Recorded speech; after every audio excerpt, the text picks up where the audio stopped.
योग दर्शन की कक्षा में आप सभी का स्वागत है। और जो कल वाला विषय था उसमें कोई किसी ने गंभीर विचार किया हो तो विचार करें, नहीं तो फिर मैं कुछ प्रश्न पूछूंगा। महाराज जी जुड़ गए, महाराज जी का इंतजार था। तो और पूरण जी आप भी मेरे प्रश्नों का कुछ उत्तर देंगे। एक बात मैं पूछना चाह रहा हूं, गाय और कुत्ता आदि जो दूसरे जीव हैं जिनको अपन निकृष्ट मानते हैं, कुत्ता है, मक्खी है, मच्छर है, इनमें कौन सा जीव श्रेष्ठ है? तो इसमें निसंदेह गाय श्रेष्ठ है। मैं आपसे दूसरा प्रश्न पूछ रहा हूं कि गाय ने ज्यादा पाप कर रखे थे या कुत्ते ने ज्यादा पाप कर रखे थे?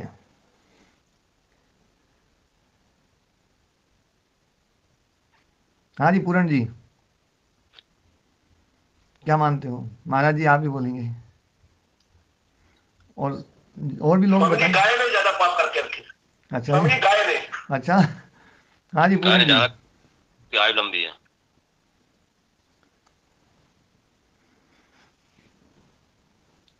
नहीं स्वामी जी, कुत्ते ने ज्यादा कर रखी थी।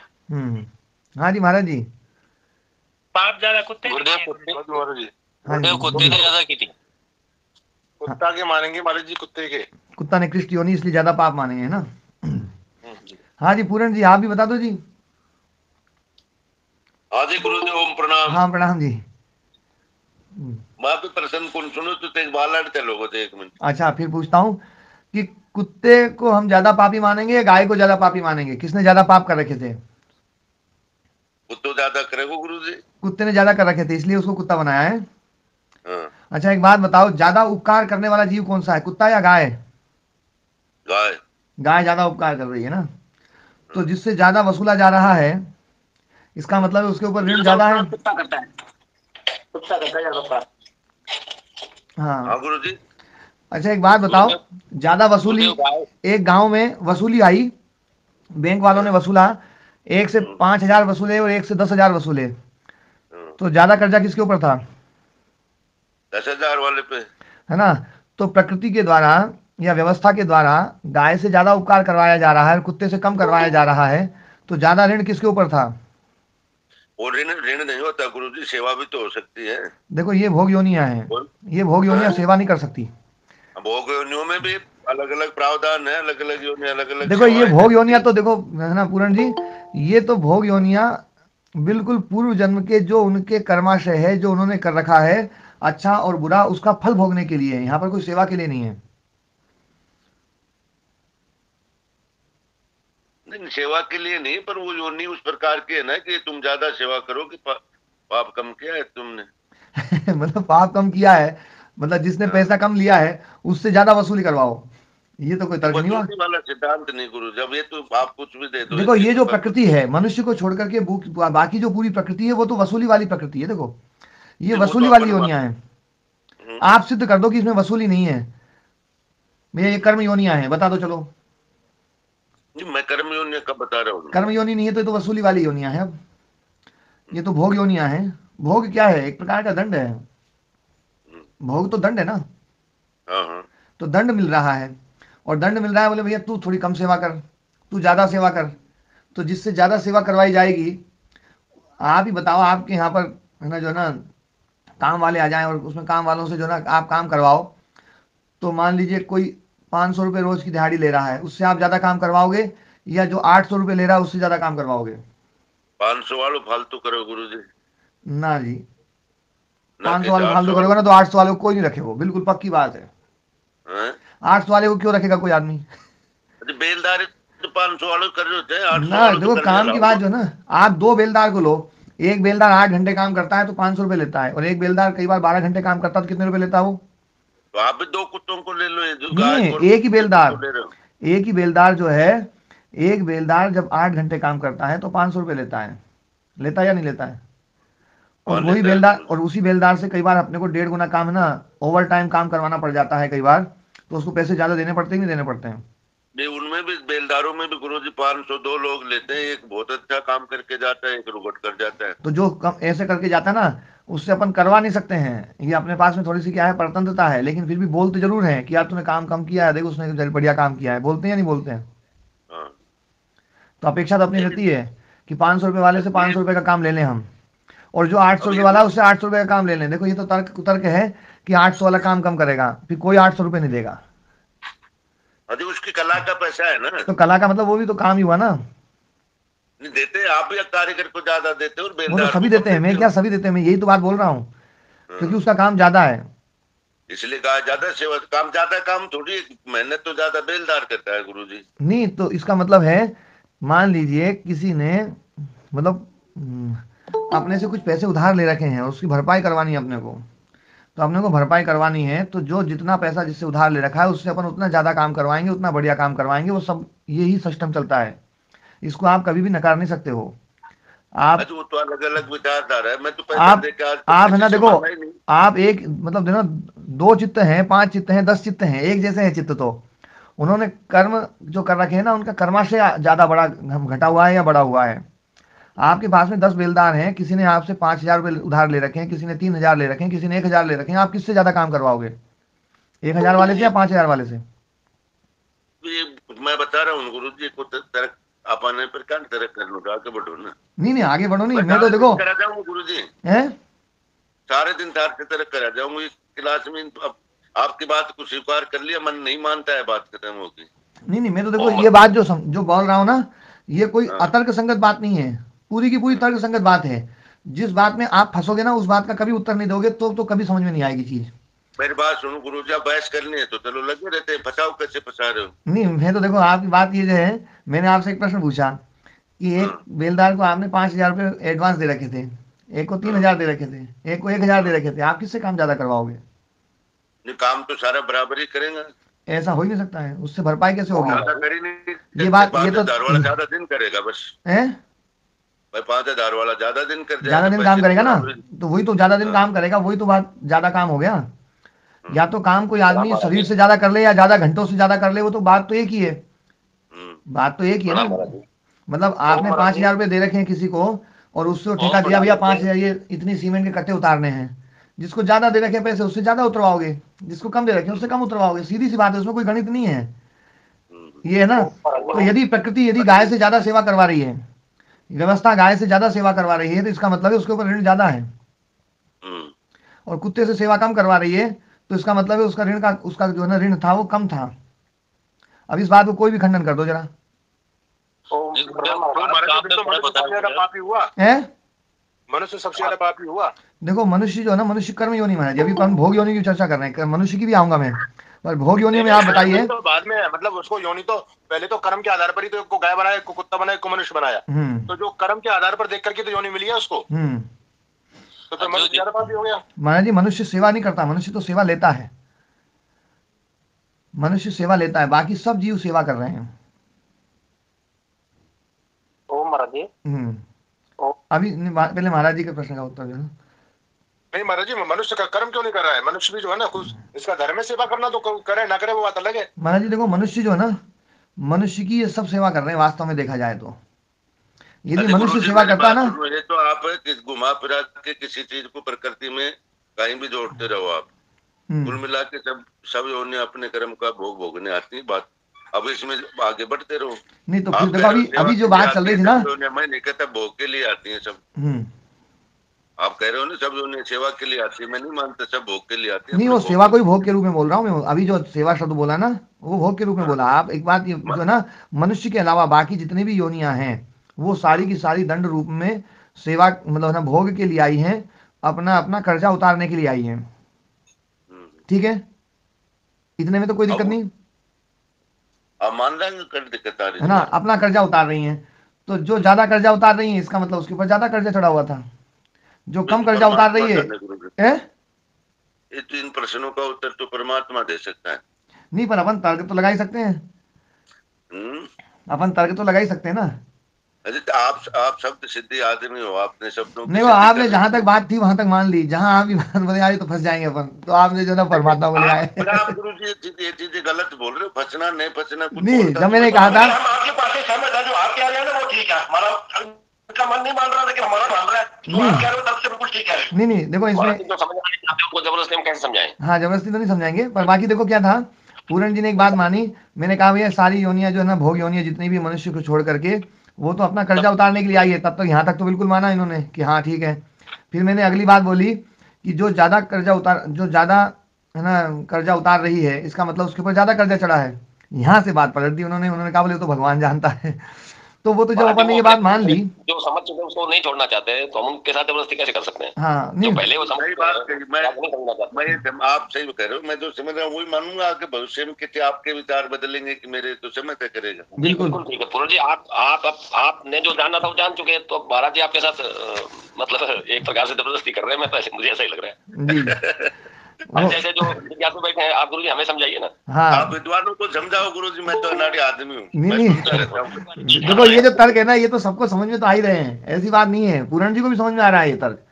ऐसा बिल्कुल भी नहीं है कि तर्क जो ना, जिस प्रश्न का मैं उत्तर पूछ रहा हूँ, एक एक करके यदि प्रश्न का उत्तर दिया जाएगा ना, तो आदमी उसमें जाएगा ही जाएगा, उसमें हाँ या ना में उत्तर, मतलब उसमें कोई फिर दूसरी या तो बस नहीं हो सकता भी, अब तो भगवान जाने, ये कोई उत्तर नहीं होता है। हम जब ये मानते हैं कि ये सारी योनियां जो है भोग योनियां हैं मनुष्य को छोड़ करके, तो इसका मतलब वो भोग के लिए आई हैं, उनको दंड मिला है, उनके ऊपर कर्जा था, उस कर्जे को उतारा जा रहा है। नहीं करना चाहिए उसका हम क्या कर सकते हैं, है ना? हाँ चलो कोई नहीं, है ना। हाँ अब अपनी चर्चा में आगे बढ़ाता हूँ। नमस्ते जी। नमस्ते जी। मनुष्य भी तो भोगता है, वो अच्छे कर्मों, हाँ जहाँ भोग के रूप में है ना, जहाँ भोग के रूप में है वहां उसके ऊपर ऋण ज्यादा है। पर देखो एक बात है, मनुष्य योनि में जो भोग है वो सुखरूप, दूसरे जीवों से सुखरूप ज्यादा, ऐसा सब मानते हैं, है ना? मानते ही नहीं मानते हैं? हाँ जी। तो इसके ऊपर इसका मतलब है उसका जो है ना, जो ऋण है वो ऋण माइनस वाला नहीं है, प्लस वाला है जी स्वामी। लेकिन बाकी जो दूसरे जीव हैं उनके ऊपर जो ऋण है वो माइनस वाला है। वो खाली भोगते हैं, और यहाँ पर मनुष्य के जीवन में मनुष्य जो है वो भोगता, अच्छे कर्म के लिए अच्छे भी भोगता है और बुरे भी तो इसको आते हैं। ये दोनों कर्म भोगता है, अच्छे बुरे, और तीसरा कर्म करता भी है, 3 चीजें करता है जी। अच्छे, तो बाकी वहां पे तो खाली भोगते ही हैं। हाँ तो अभी अपनी चर्चा ये चल रही थी, देखो अपन जो है ना जातियों का निर्धारण जो कर रहे हैं उसके बारे में मैं थोड़ा सा मतलब समझाना चाह रहा हूँ, क्योंकि ये प्रश्न उठ गया है, तो इसका पूरा निचोड़ अपने को निकालना है कि इसका निचोड़ किस प्रकार का है। और इसका निचोड़ जो है वो आपस में संवाद करने से, चर्चा करने से, एक दूसरे को तर्क करने से इसमें जो है ना चीज़ें और स्पष्ट होंगी। तो मैं जो ये बात बोल रहा था कि ये जो योनियां हैं, भोग योनियां, ये भोग योनियां यहाँ पर आई हैं अपना कर्जा उतारने के लिए। यहाँ तक तो सब मान रहे हैं? जी महाराज, है ना? हाँ जी स्वामी जी, ठीक है, यहाँ तक सब मान रहे हैं। अब दूसरी बात, जिससे ज्यादा कर्जा लिया जा रहा है, जिससे ज्यादा कर्जा उतरवाया जा रहा है, इसका मतलब है उसके ऊपर ज्यादा कर्जा था, ये भी मानना पड़ेगा। जी महाराज बिल्कुल जी, वो तो योनि के हिसाब से है ना? और जिससे कर्जा कम लिया जा रहा है, जो कम, आपने जो कहा ना हाँ, कि एक 5,000 का ऋणी है, एक 3,000 का 2,000 का ऋणी। हाँ जी। इसमें ये भी तो आप कह के इनको स्पष्ट कर सकते हैं सभी को, साधकों को, कि भाई उसके ऊपर इतना ज्यादा कर्जा क्यों हुआ? वो कोई ऋणी ज्यादा ही था पहले का ही, इसलिए उसको ज्यादा ऋण देना पड़ा, और फिर वो काम भी ज्यादा इसलिए कर रहा है। हाँ तो यही बात समझाना चाह रहा हूँ, ये बात समझ रहे हैं, सभी समझ रहे हैं, ऐसी बात नहीं देवदत्त जी। वो देखो सब समझदार हैं, अपनी कक्षा में बैठे हुए ना, सब एक से एक समझदार हैं, और है ना समझते हैं चीजों को। कर्जा है उसको उसी हिसाब से योनि मिलेगी। हाँ कर्जे के आधार पर योनि है। कर्जा, जिसका जितना कर्जा है उस कर्जे को उतारने के लिए है ना जो है उस प्रकार से, अब जो ज्यादा सेवा में लगा हुआ है, ज्यादा कर्जे में उतारने में लगा हुआ है, तो इसका मतलब है उसके ऊपर कर्जा ज्यादा था, और ये कर्जा पाप रूप है, क्योंकि दूसरे के कर्जे को उतारना जो है ना, इसका मतलब है पहले ऋण ले रखा है। ऋण ले रखा है मतलब कुछ उसका खोस रखा है, उसका पहले ले रखा है, या उसके ऊपर जो भी कर्जा, तो कर्जे को उतारने के काम यहाँ पर किया जा रहा है। तो अब जो जीव जितना ज्यादा कर्जा उतार रहे हैं, इसका मतलब है कि वो जीव, उनके चित्त के ऊपर कर्जा ज्यादा था, उन्होंने पाप पहले ज्यादा किया था, इसलिए उनको ये योनि मिली है। आप पेड़ पौधों में देखिए, एक पेड़ है मान लीजिए नीम का, जो ज्यादा उपकार कर रहा है, ज्यादा सेवा में लगा हुआ है, बड़ का और ज्यादा सेवा में लगा हुआ है, पीपल का सेवा में लगा हुआ है। कई ऐसे पेड़ हैं जिनकी लकड़ी भी ज्यादा काम में नहीं आती है, और जो इतनी हवा भी सही शुद्ध नहीं करते हैं जितनी दूसरे पेड़ पौधे करते हैं। तो वो जो पेड़ पौधे हैं उनके ऊपर कर्जा कम है, और जो दूसरे हैं उनके ऊपर कर्जा ज्यादा, इसलिए वो कर्जा ज्यादा चुका रहे हैं। यदि ये बात देखेंगे तो हमारा जो है ना ये नजरिया बदल जाएगा। अभी क्या है, नजरिया मुझे बदलना है, मुझे इन बातों से कोई चीज सिद्ध नहीं करनी है, मैं तो उस नजरिए को बदलना चाह रहा हूं जो नजरिया आप लोगों ने पहले बिठा रखा है कि किसी ने ज्यादा पाप किया है तो उसको कुत्ते की योनि में भेज दो, और ज्यादा पाप किया है तो नाली का कीड़ा बना दो, और ज्यादा पाप किया तो उसको सुअर की योनि में भेज दो, और पता नहीं क्या क्या भेज दो, और पाप कम कर रखे हैं तो उसको गाय बना दो। मुझे ये नजरिया बदलना था, हो रहा है इससे बिल्कुल उल्टा। ओ महाराज जी। हाँ जी महाराज जी, तो आज ही बदला है, नहीं हम तो उल्टा मान रहे थे। ओम गुरु जी। हाँ जी, ये नजरे क्या बदली, नजारे ही बदलते जा रहे हैं। मैं तो ये निवेदन कर रहा था हाँ। कि ये कर्जा तो परिवार में भी जो हमारे पास सदस्य हैं उनके पास साथ भी हम क्यों जुड़े हैं, उनका कर्जदार है इसलिए तो जुड़े हैं, उनकी सेवा कर रहे हैं, जो कर्जा है हमारे ऊपर जी। जो जो काम आपको पराधीनता पूर्वक करना पड़ता है वो है कर्जा, और जो आप स्वाधीनता पूर्वक कर रहे हैं वो आप नया कर्म कर रहे हैं, नया कर्जा चढ़ा रहे हैं। बस इसमें ये दोनों में फर्क मान लेना देवदत्त जी। बाकी जो आपकी बात बोली ना वो बात पूरी सही है, इसमें बस इतना सा और जोड़ लीजिएगा कि जो है ना, जो कर्जा आपको प्रतन्नता पूर्वक उतारना पड़ रहा है वो आपका पुराना हिसाब है, और स्वतंत्रता पूर्वक आप दे रहे हैं। आप बैंक वाले आए और आपसे मांगा नहीं उन्होंने, लेकिन फिर भी बोले यार चलो बैंक वाले आए हैं, वहां जमा करने जाऊंगा मैं, चलो ये जमा कर देता हूँ, ये आपका नया हिसाब है। और बैंक वाले जिससे जबरदस्ती लेकर के जा रहे हैं वो उनका पुराना हिसाब है। ठीक है, आवाज बंद हो गई थी स्वामी जी। हाँ, फिर से सुनो।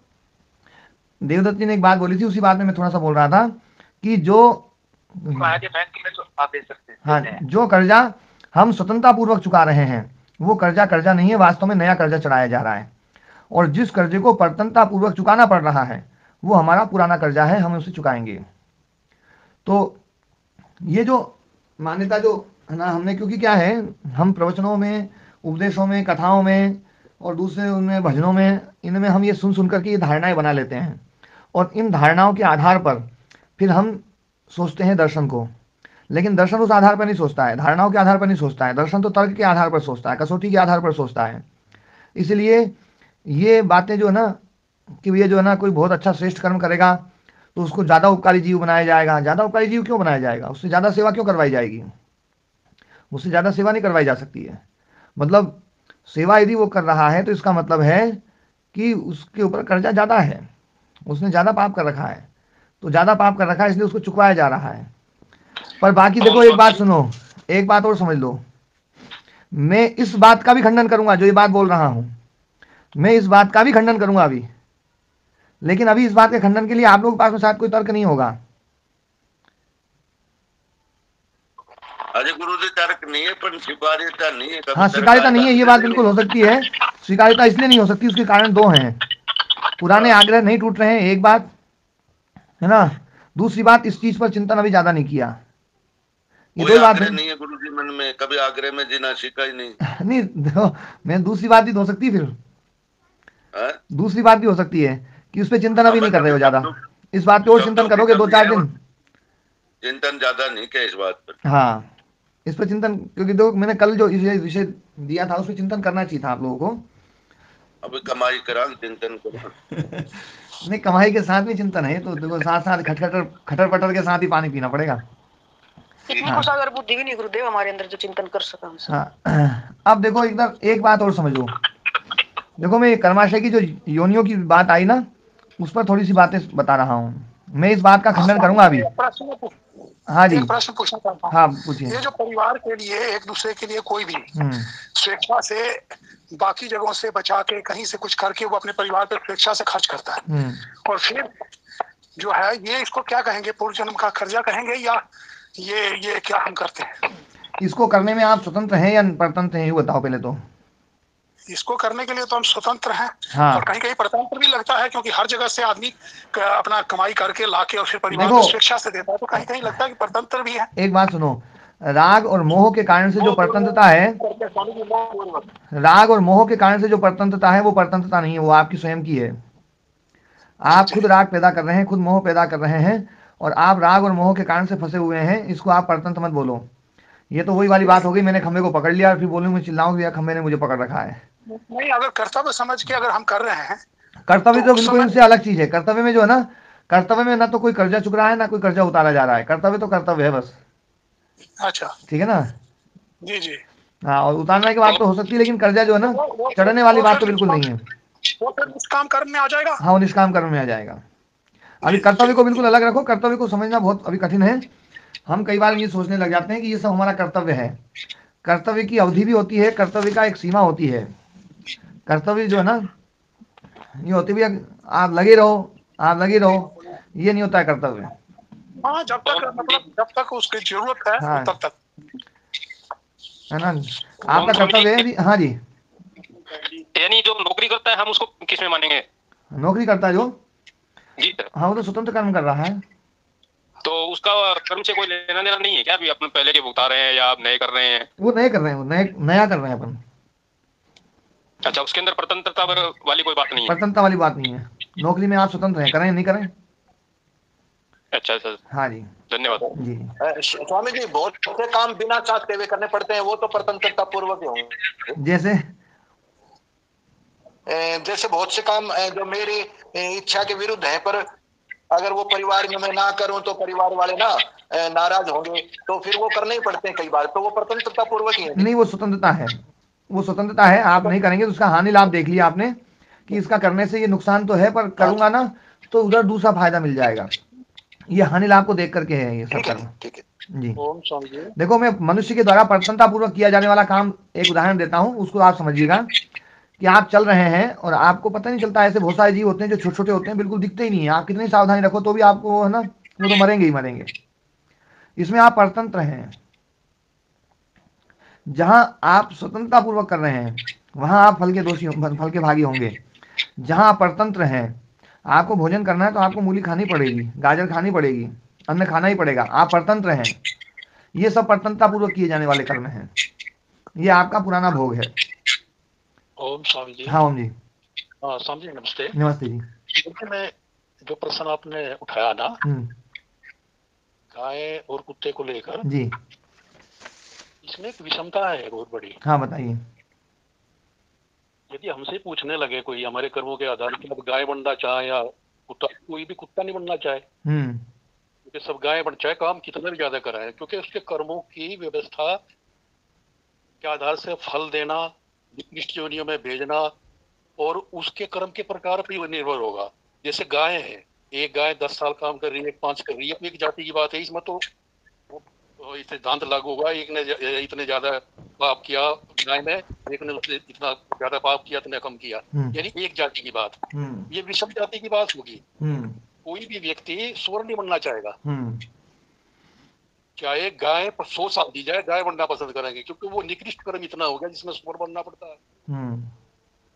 तो मैं समझता हूँ कि विषमता इसमें इस प्रकार से है, प्रसंग है कि दोनों की जातियां अलग अलग हैं।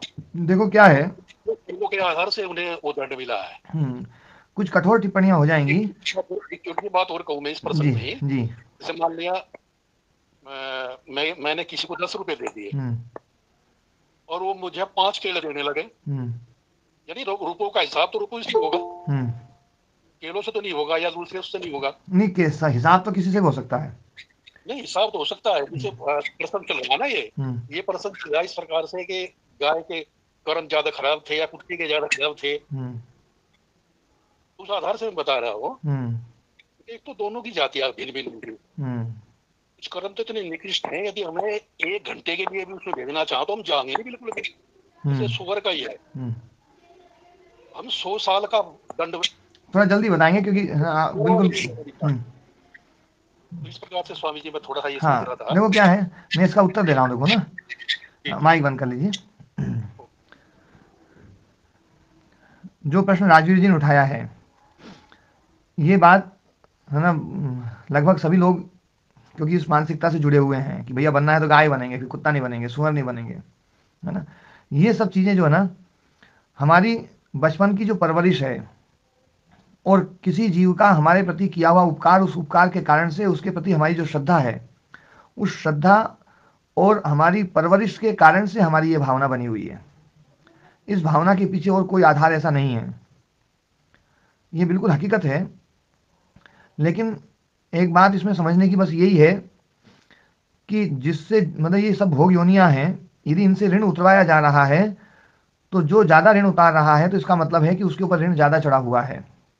और यदि उसके ऊपर ऋण चढ़ा हुआ नहीं और फिर भी उसे उतरवाया जा रहा है तो ये व्यवस्था की खामी मानी जाएगी। मैंने एक बात और भी बोली थी कि मैं इस पक्ष का खंडन करूंगा अभी थोड़ी देर बाद में, और वो खंडन मतलब बहुत प्रबल तरीके से करूंगा, लेकिन जो है ना अभी आप लोगों के पास में इस पक्ष का खंडन करने के लिए और कोई तर्क नहीं है।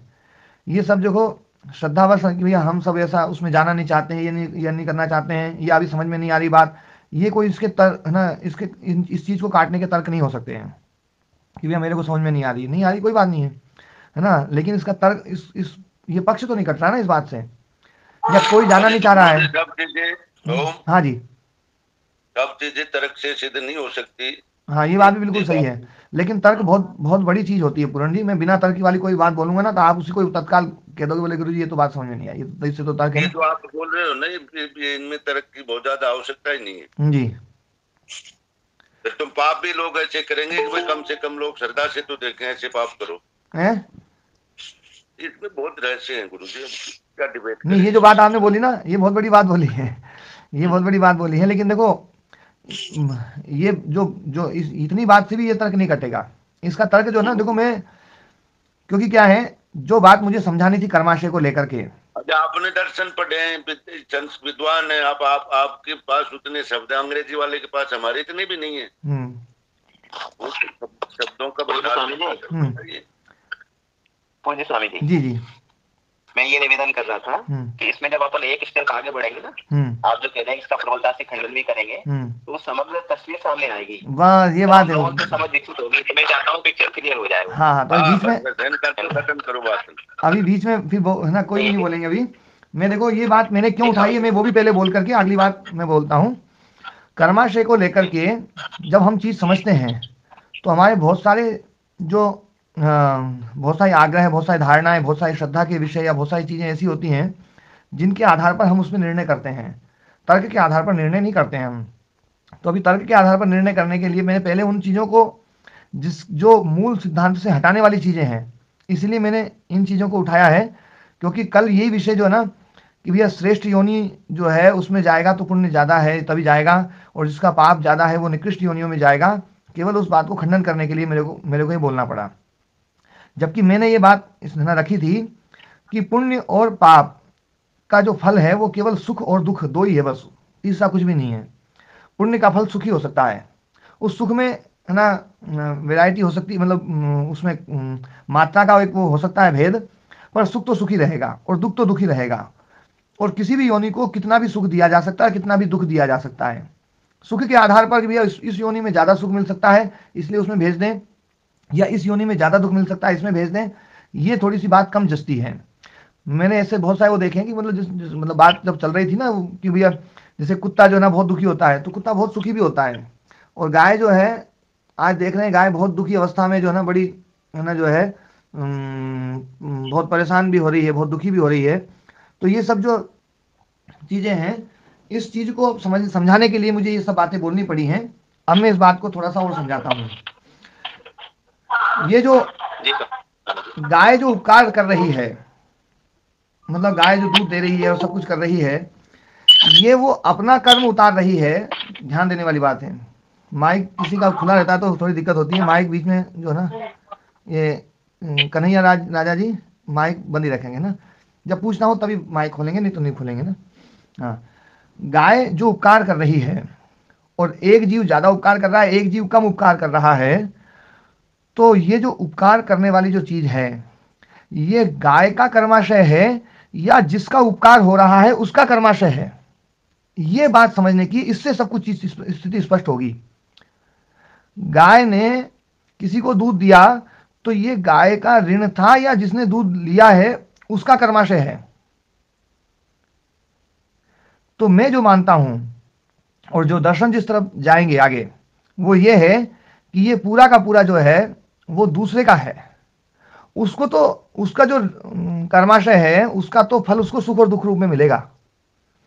उसको सुख और दुख यूं नहीं है कि दूध देने में सुख मिल रहा है तो दूध देकर के सुख है ना, उसको सुख दूध देने से भी मिल सकता है, और परमात्मा और भी दूसरी व्यवस्थाओं के द्वारा भी उस व्यवस्था के द्वारा जो है वो है ना उसको सुखी किया जा सकता है। यदि वो दूध देकर के सुख का अनुभव कर रही है या दूध देकर के है ना जो है दुख का अनुभव कर रही है तो हम माने कि भैया देखो उसी का है, दूसरे आदमी का कुछ नहीं है। लेकिन सुख के साधन तो उसके पास बहुत सारे हैं, वो ऐसे भी सुख ले सकती है, चारा खा करके भी सुख ले सकती है, और बढ़िया बैठ करके आराम से छाया में बैठ करके सुख ले सकती है, बहुत अच्छी जगह पर पैदा होकर के वहाँ सुख ले सकती है, वो हमें जो दूध दे रही है उसमें उसका कर्माशय कम है, अपना कर्माशय ज्यादा है। हमें पेड़ से हवा मिली तो उसका कर्माशय हमारा कर्माशय है, उस पेड़ का ऋण नहीं उतर रहा है, वास्तव में वो हमारा ऋण है, हमने कर रखा है उसका जो, क्योंकि उस चीज से हमें सुख मिल रहा है। इसमें ध्यान रखना, जहां सुख मिल रहा है वहां आपके पुण्य का ऋण उतारा जा रहा है, जहां आपको दुख मिल रहा है वहां आपको जो है आपका जो पाप का जो ऋण है वो उतारा जा रहा है।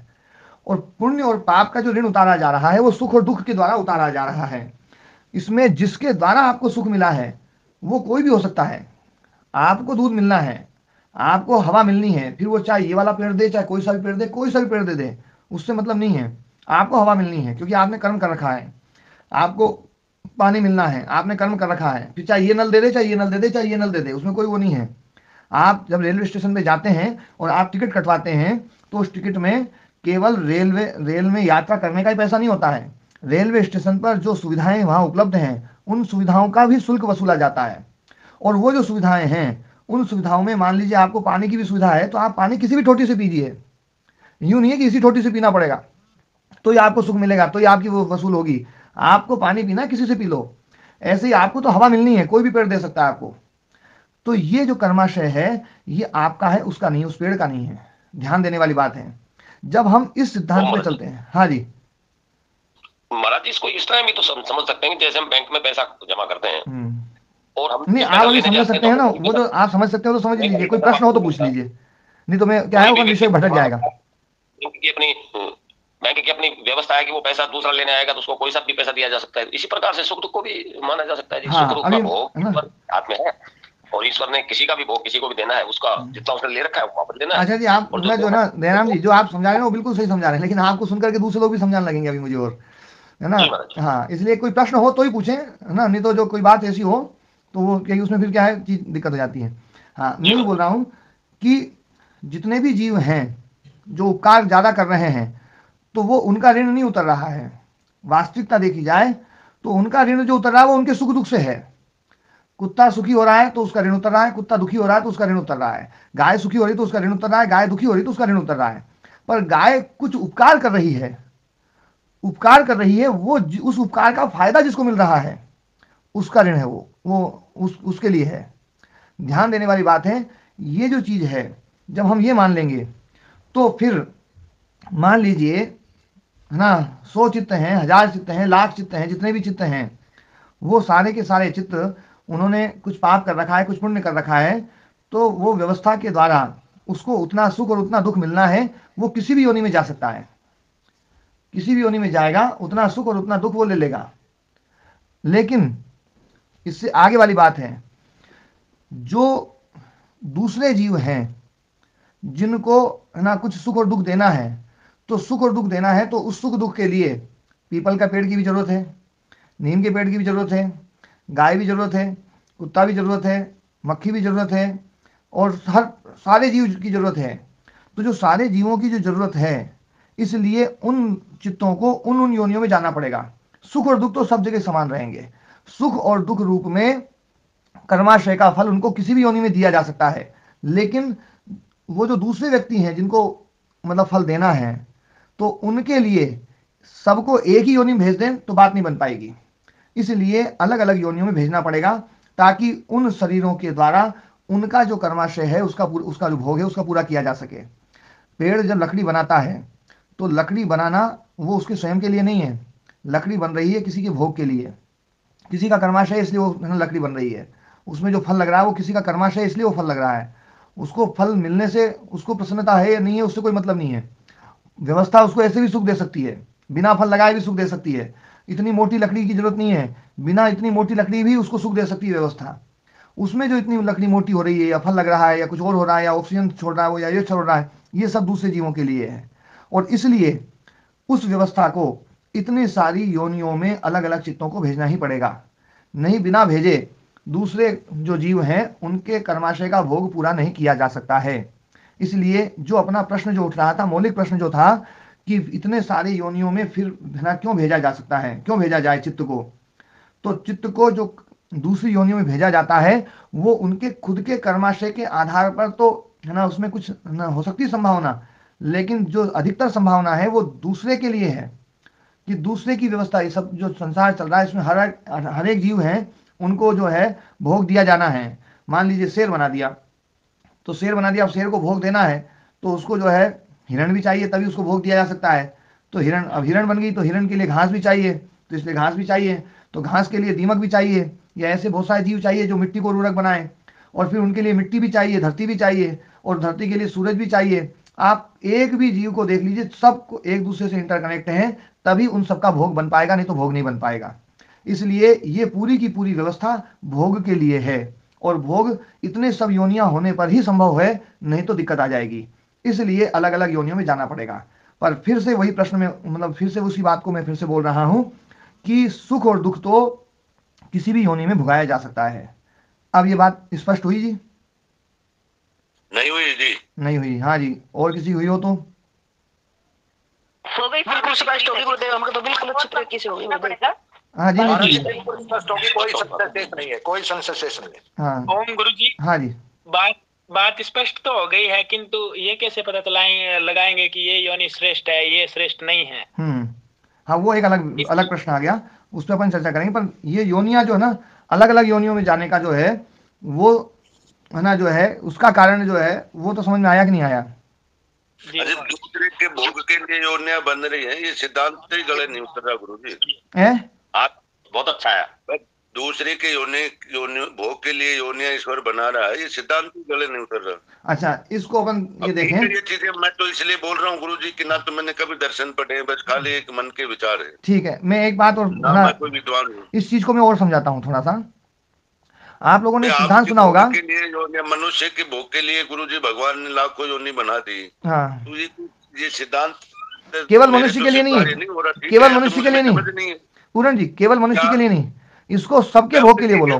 जहाँ भोग है ना, मनुष्य में भी भोग है और दूसरे जीवों में भोग है, सबके भोग के लिए है ये। अच्छा, आप बोल रहे हो कि सुख दुख किसी भी योनि में दिया जा सकता है गुरु? बिल्कुल दिया जा सकता है। तो फिर एक ही योनि में सल्टाते सबने इतने लफड़ाने की जरूरत पड़ रही है? अच्छा, एक बात बताओ, जब एक योनि में सल्टा देंगे तो एक सिद्धांत थोड़ा सा उसको समझ लो, उसके बाद में इसका प्रश्न का उत्तर मिलेगा। हाँ बताओ। जीवो जीवस्य भोजनम, आप लोगों ने ये वाक्य सुना होगा? हाँ सुना है गुरु जी, है ना। हाँ, जीवो जीवस्य भोजनम। तो इसमें क्या होता है, एक जीव दूसरे के जीव का भोजन बनता है। भोजन बनता है मतलब वो भोग बनता है। जैसे मेथी है, हमारा भोग बन रहा है ना, मेथी का जो शरीर है वो हमारा भोग बन रहा है, पालक का शरीर हमारा भोग बन रहा है, और सब चीज ना जो ना हमारा भोग बन रहा है, वो सारी चीजें हमारा भोग बन रही हैं।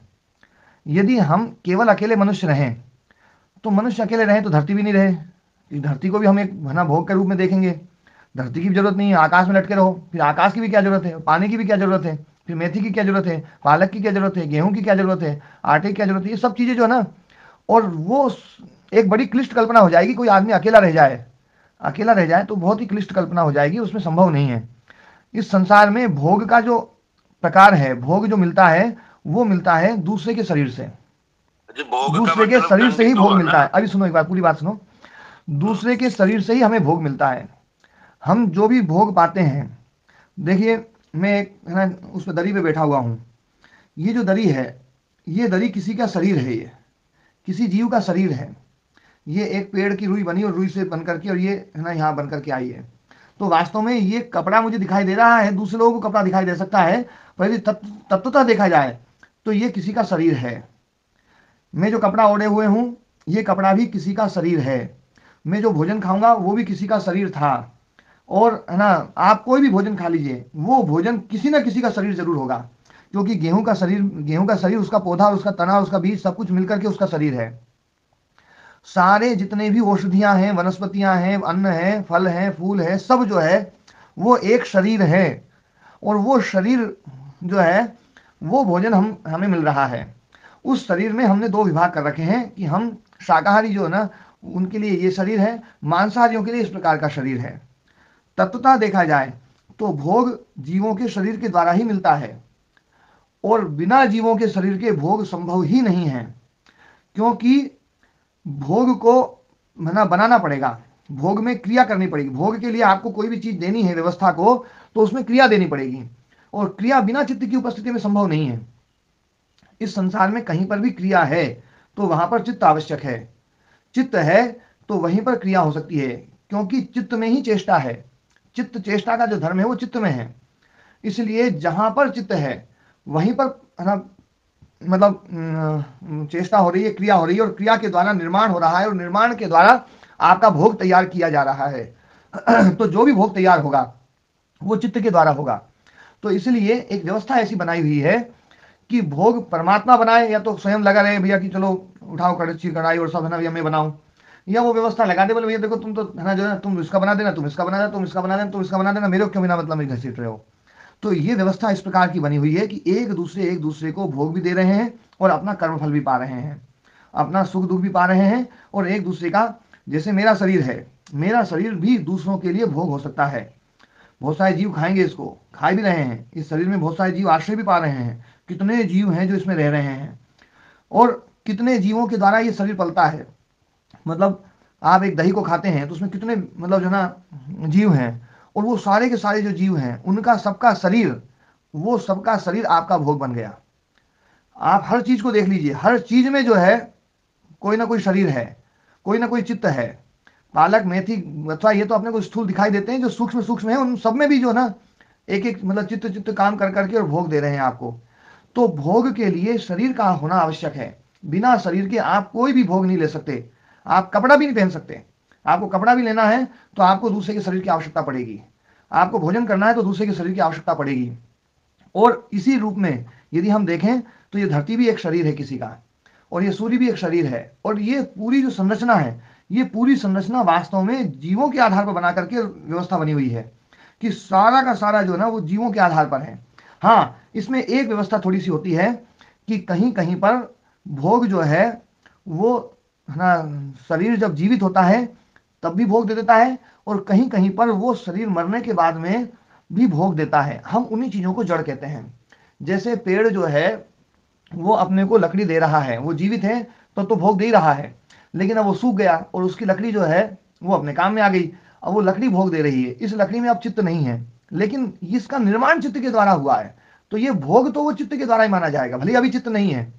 ये इसलिए ये दो जो बातें योग दर्शन में कही थी, पहले जो बात आई थी कि ना जो है ये कहाँ पर आई थी कि जड़ और चेतन की बात जो है ना, जड़ और चेतन, एक मिनट में तुरंत बताता हूँ। जड़ और चेतन के द्वारा आप जो भोग लेते हैं,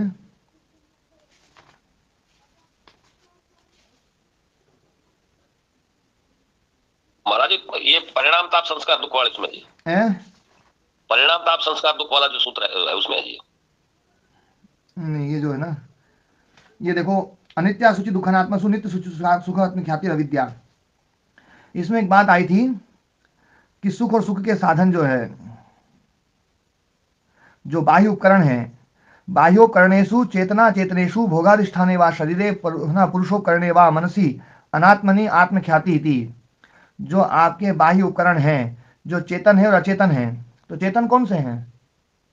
जो उपकरण चेतन है, जैसे किसी का शरीर है, ना पत्नी का शरीर है, बच्चे का शरीर है, माता पिता का शरीर है, या गाय है ना आदि जो जीव हैं, वो सब जो है ना वो आपके जो उपकरण है, चेतन उपकरण है।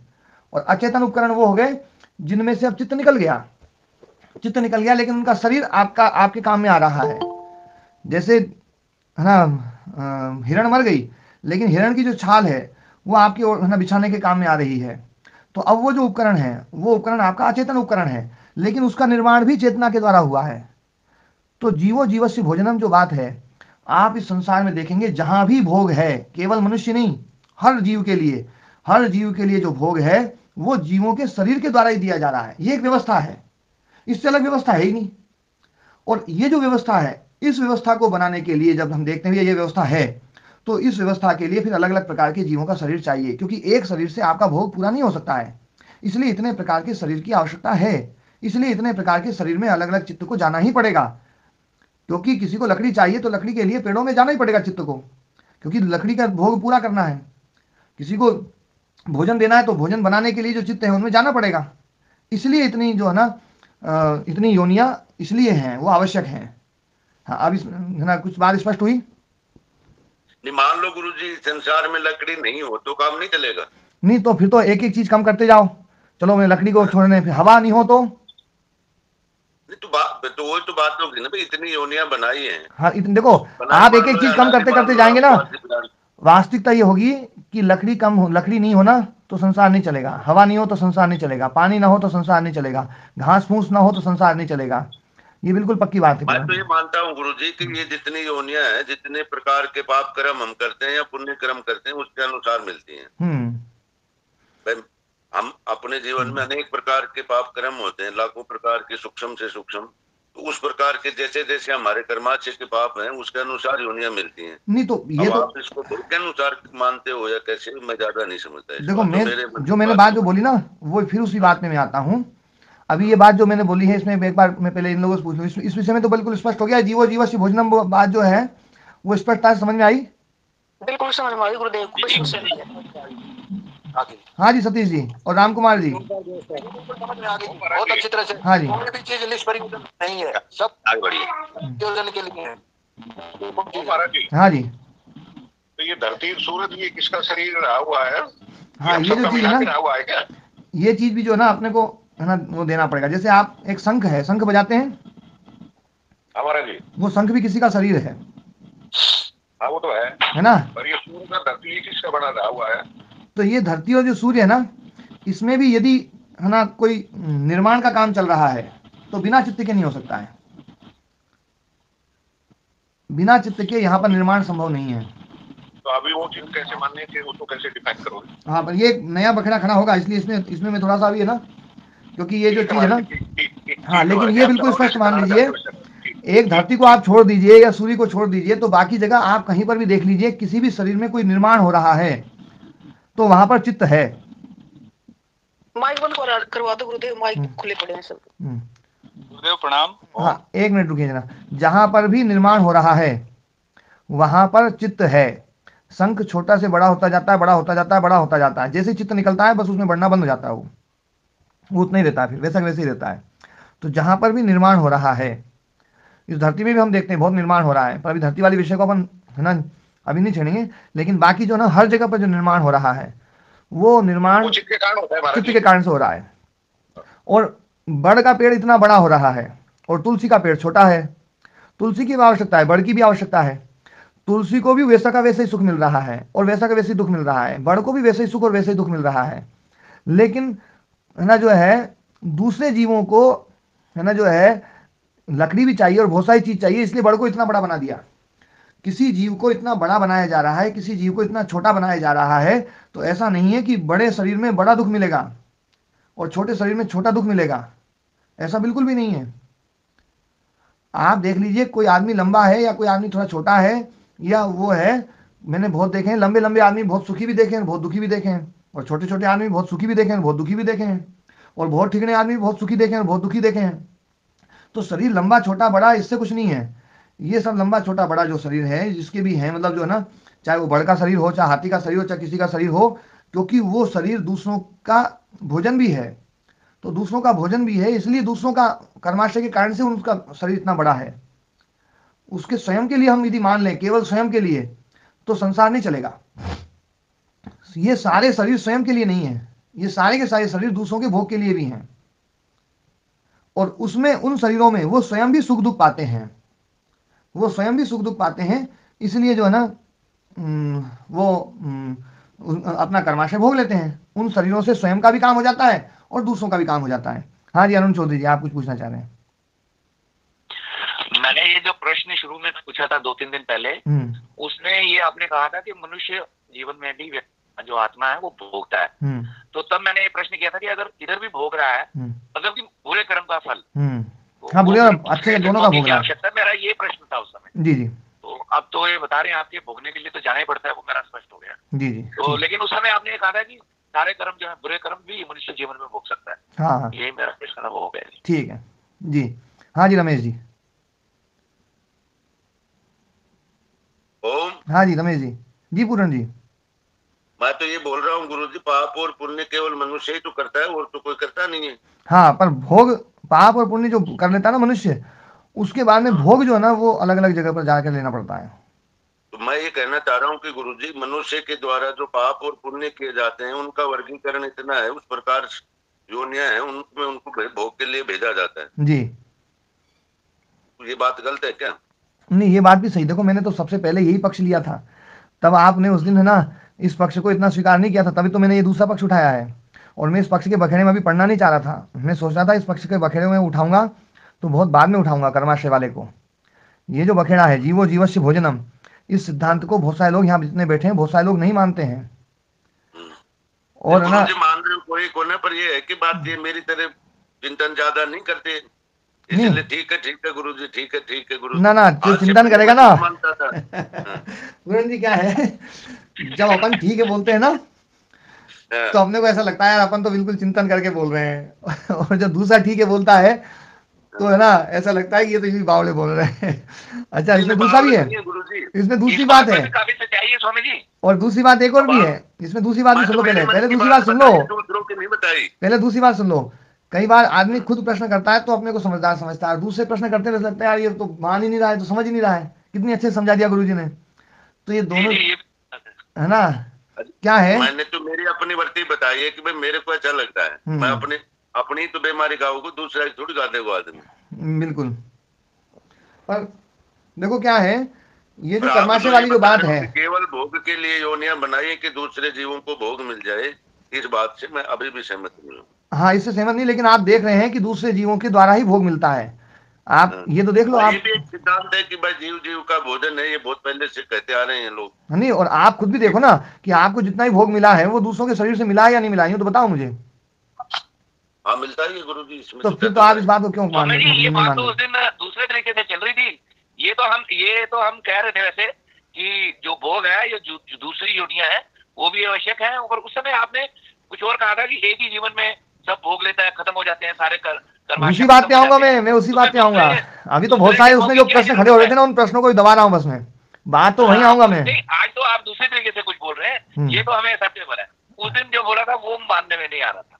नहीं ये बात तो मानने में आ गई, ये तो हम मानते हैं, ये भी हम तो कह ही रहे थे यही। अब ये मानने में आ गए, देखो इधर सुनो, तो ये मानने में आ गए कि भैया देखो गाय की योनि में जो हम गए हैं वो अपने कर्म के आधार पर हम गाय में नहीं गए हैं, दूसरे के भोग के लिए हम गाय में गए हैं। बाकी हमें सुख और दुख जो है ना वो तो गाय में भी मिल सकता है और दूसरी योनि में भी मिल सकता है।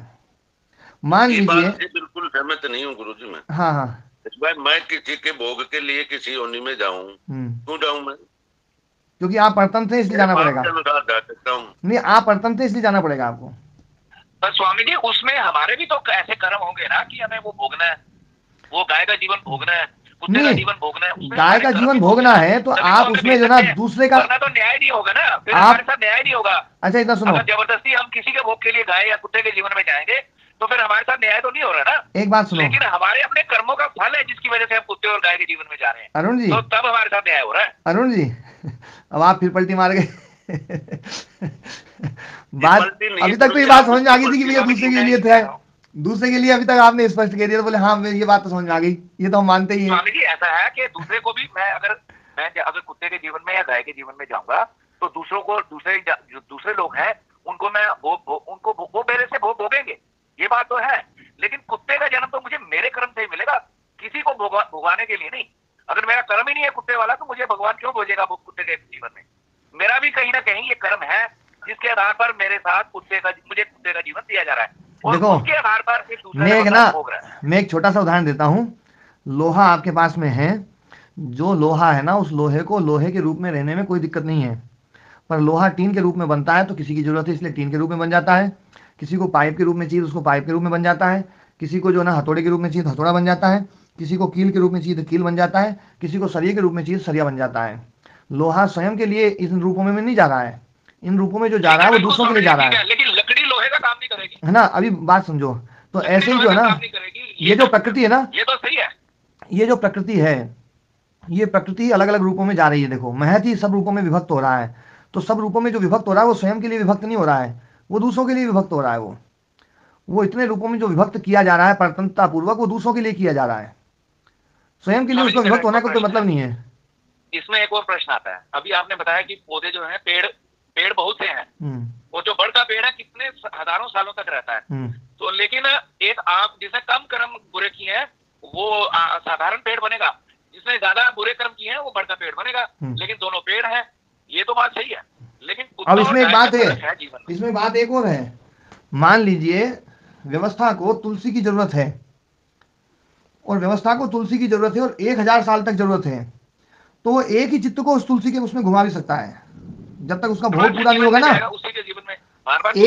एक चित्त को बड़ के पेड़ में बना दिया, एक चित्त को तुलसी में बना दिया, तुलसी मर गई वो, फिर बना दिया, फिर मर गई, फिर बना दिया, 1000 साल तक घुमा सकता है जो तुलसी की जरूरत है, और 1000 साल तक का उसका कष्ट है, तो मतलब उसको नए जन्म हो रहे हैं ना जी। हाँ, उसको कष्ट, उसको उतना कष्ट देना है ना, तो उतना कष्ट जो है उसको देना है, उतना दुख देना है, और उतना दुख देने के लिए बड़ का पेड़ एक बना हुआ है, एक से वो काम चला रहा है, और इधर तुलसी जो ना तो देना है गुरुजी व्यवस्था को, है व्यवस्था को दुख क्यों देना है कि उसने पाप कर रखा है ना।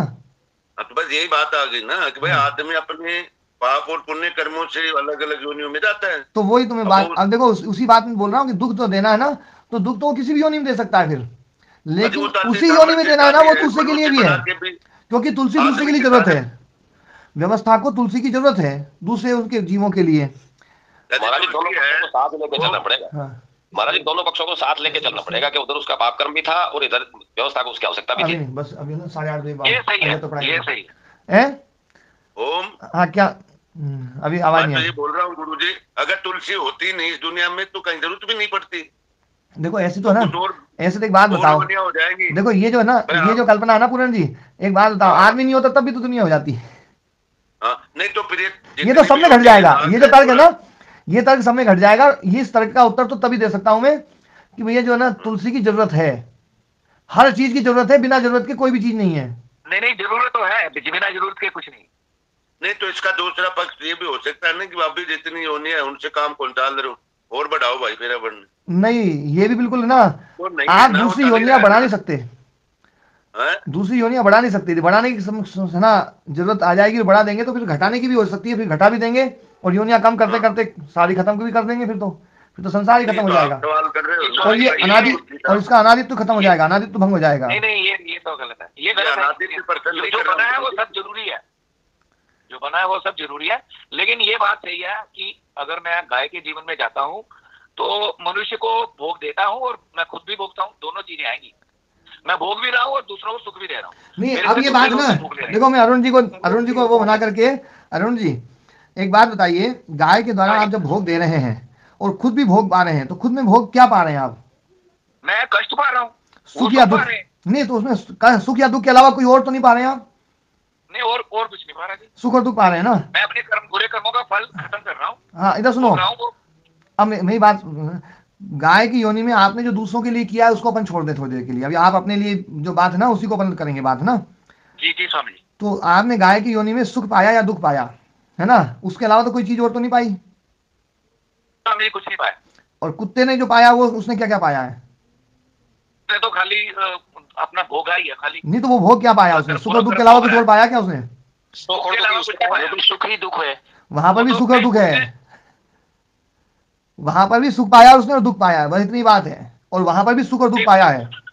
तो वो सुख और दुख लेना होता ना, सुख और दुख ही लेना होता तो वो तो गाय में भी लिया जा सकता है, वो कुत्ते में भी लिया जा सकता है, वो हाथी में भी लिया जा सकता है, किसी में भी लिया जा सकता है। सुख और दुख किसी भी योनि में लिया जा सकता है। आप मुझे ये बताओ कि गाय का सुख जो है ना वो सुख अलग ढंग का है कुत्ते के सुख से, यूं मुझे बता दो। अजय सुख दुख की मात्रा में प्रकार में अंतर होता है गुरुजी। मात्रा में मैं बड़ा घटा के दिखा दूंगा, गाय की मात्रा में बढ़ा दूंगा, कुत्ते में मात्रा बढ़ा दूंगा, कहीं तो समान आ जाएगा। आप बढ़ाओगे हम घटा देंगे गुरुजी, बताओ इसका उत्तर क्या है? नहीं हाँ वो मैं बता रहा हूँ ना, गाय बहुत दुखी है। जीवन जो है वो स्वामी जी वो तो कम है ना, उनकी लाइफ अलग अलग है, गाय की अलग है, कुत्ते की अलग है। हाँ मनुष्य जीवन में भी दुख जो पीड़ा आती है, घूमड़ी को दर्द नारो रहते, दाढ़ को नारो रहते, टांट में लट दे तो नारो रहते, वो सब सुनो शरीर में अंदर आ जाते। पूरन जी इसमें एक बात मैं थोड़ा सा और बोल दूं, क्या है ये दुख शरीर को होता है या चित्त को होता है? दुख शरीर को होता है या चित्त को होता है? बात नहीं कह रहा ना प्रोडक्ट गुरुजी, जैसे ही आप हंसते हो वैसे ही आप अज्ञानी बन जाते हो। हाँ जी कोई और बताएंगे अरुण जी? माध्यम से चित्त को होता है, चित्त को ही होता है ना, दुख तो चित्त को ही होता है ना, तो दोनों में तो चित्त एक जैसा ही है, चाहे गाय हो चाहे कुत्ता हो और चाहे आदमी हो, दुख तो एक जैसा ही है। इनको सुख तो नहीं है ना ये स्वामी जी, ये तो दुख ही भोग रहे हैं। इनको सुख तो होता ही नहीं है। नहीं, सुख भी होता है, इनको सुख भी मिलता है और दुख भी मिलता है, दोनों ही होते हैं। भोग जो ना केवल दुख रूप मानना गलत है। सुख का समझाएं जरा, ये चीजें लेके चलो फिर। कुत्ते को सुख कैसे मिलेगा ये बता दे। हाँ, कुत्ता सुख, कुत्ता ना जब कुत्ते को जो ना मांस मिलता है या वो मिलता है, बहुत सुख मिलता है उसको। कुत्ता तो कारों में जीवित रहने के लिए जरूरी है। नहीं बस उसको जीवित रहने के लिए जरूरी है ना, उसमें ही सुख ले रहा है वो, उसमें सुख ले रहा है। शेर जब शिकार करता है ना, शिकार करता है तो सुखी हो जाता है शेर। इसको तो देखो क्या है, अपन अब मैं आपको यूं तो बता नहीं सकता थर्मामीटर दिखा के देखो ये सुख का देखो सुई उठ गई, ऐसा तो बता नहीं सकता। वो तो सही बात है। पर बाकी ये तो बिल्कुल पक्का है कि शेर जब सुखी होता है दुखी होता है, दोनों स्थितियां हैं, हर जीव की हैं। गुरुदेव बहस का कोई अंत नहीं है, बिल्कुल क्लियर हो गया है। स्वामी जी। हाँ जी, हाँ जी, एक बार प्रदीप। हाँ, मैं ये कह रहा था स्वामी जी। हाँ स्वामी जी जी, मैं ये कह रहा था जरूरत क्या है कि हम लोगों ने जो अभी तक अध्ययन किया है, एक बार सभी लोग माइक बंद कर दें, एक बार प्रदीप जी बोलेंगे, उसके बाद महाराज जी बोलेंगे। जी प्रदीप जी। स्वामी जी मेरा ये निवेदन था स्वामी जी, हम लोगों ने अभी तक ये अध्ययन किया, वो ये किया था कि ये मानव शरीर बहुत ही दुर्लभ है और अगर इस शरीर का अपन मोक्ष प्राप्ति में या ईश्वर प्राप्ति में इसका सदुपयोग नहीं करते तो हमें विभिन्न योनियों में। आपकी आवाज कट गई। दूसरा ये पढ़ा था जी स्वामी जी, हमारे हाँ अब आ रही। हाँ जी स्वामी जी, मैं ये कह रहा था स्वामी जी, हम लोगों ने शास्त्रों में यही अध्ययन किया था कि मनुष्य का शरीर दुर्लभ है, इसका प्रयोग अगर अपन आत्म साक्षात्कार में या भगवत प्राप्ति में करते हैं तो ये इसका सदुपयोग है। अन्यथा हमें अपने कर्म के अनुसार विभिन्न योनियों में भटकना पड़ता है, 84 लाख योनियों में भटकना पड़ता है जी कर्म के अनुसार। और दूसरा ये भी कि हमारा अंत समय में जो भाव रहता है, जो मति रहते इस योनि में रहती है, उस योनि में जाना पड़ता है। 1.5 वर्ष का था, है ना। तो जो अरुण जी कह रहे थे और पूर्ण जी कह रहे थे स्वामी जी कि ये चीज थोड़ी सी समझ में नहीं आ रही है कि हमारे जो कर्म है, कर्म के अनुसार तो जाना ही पड़ेगा योनियों में। बाकी हम किसी के लिए भोग बनेंगे, ये भी ठीक है, ये भी ठीक है स्वामी जी। और दूसरा मैं ये निवेदन ये करना चाहता था कि जो लोग ज्यादा प्रश्न करते हैं ना, वो ये ना समझा जाए कि स्वामी जी के प्रति आस्था नहीं रखते हैं, प्रेम नहीं रखते हैं। हम सब स्वामी जी के प्रति उतने ही आस्थावान, श्रद्धावान है, इतने अन्य लोग हैं जो स्वामी जी को गुरुदेव मानते हैं। हमारे लिए भी स्वामी जी उनसे बढ़कर हैं। लेकिन प्रश्न क्या है कि हमारे मन में जिज्ञासाएं रहती है, इसलिए हम लोग प्रश्न करते हैं। जी स्वामी जी। हाँ जी प्रदीप जी, देखो क्या है, दूसरे लोग क्या मानते हैं उससे मैं नहीं देखता हूँ, पर मैं जो है ना जो प्रश्न करता है ना उससे कभी नाराज नहीं होता हूँ, थोड़ा भी नाराज नहीं होता हूँ। और जैसे आज पूरन जी प्रश्न कर रहे हैं और मैं उनको अवसर दे रहा हूँ, इसलिए तो वो प्रश्न कर रहे हैं, और उनके प्रश्न करने से ही मतलब जो है ना चीज़ें और क्लियर होंगी, क्योंकि उस चीज़ को मुझे और अलग और ज़्यादा जोर लगा करके ना समझाना पड़ेगा, और ज़्यादा जोर लगा के समझाना पड़ेगा, है ना। और है ना पूरन जी जो है ना ऐसे आग्रही भी नहीं है, लेकिन पूरन जी जो है एक थोड़ा सा वो है कि जब जहाँ पर चीज़ समझ में आने वाली होती है ना वहाँ वो ढीले पड़ जाते हैं, वहाँ भी थोड़ी सी और ताकत लगाएं। ढीले पड़ने का मतलब है, जैसे कई बार क्या होता है, कोई विद्यार्थी को समझ में आए, अंतिम अवस्था ऐसी आ गई जहाँ फंस गया तो बोले हाँ जी इसको तो अपने को पता नहीं जी, तो ये है ढीला पड़ना। या यूँ ढीला पड़ना भैया जो है ना अच्छा इसको तो भगवान जाने, ये है ढीला पड़ना। वहाँ पर भी ताकत लगाएं पूरी, कि तर्क जो है ना उसमें अपना लगाएं, या दूसरे ने जो तर्क दिया उस तर्क को समझने का प्रयास करें, तो बिल्कुल निश्चित रूप से आएंगे। बाकी पूरन जी मेरे प्रति बहुत श्रद्धावान हैं, और पूरन जी और मैं तो देखो यहाँ इस कक्षा में जितने लोग बैठे हुए हैं, जो लोग पूरन जी और मेरे संबंध को जानते हैं, उनके साथ में मेरा बहुत अत्यंत आत्मीय संबंध है, बहुत ज़्यादा आत्मीय संबंध है। और मेरे निवेदन पर उन्होंने मेरा ज्यादा कोई ना जाने। गुरुदेव कोई भी सदस्य ऐसा नहीं है जिससे आप आत्मीय का संबंध ना रखते हैं, इसलिए तो योगी हैं गुरुदेव। आप योगी किसी में फर्क नहीं करते। जी महाराज जी आप कुछ बोल रहे थे।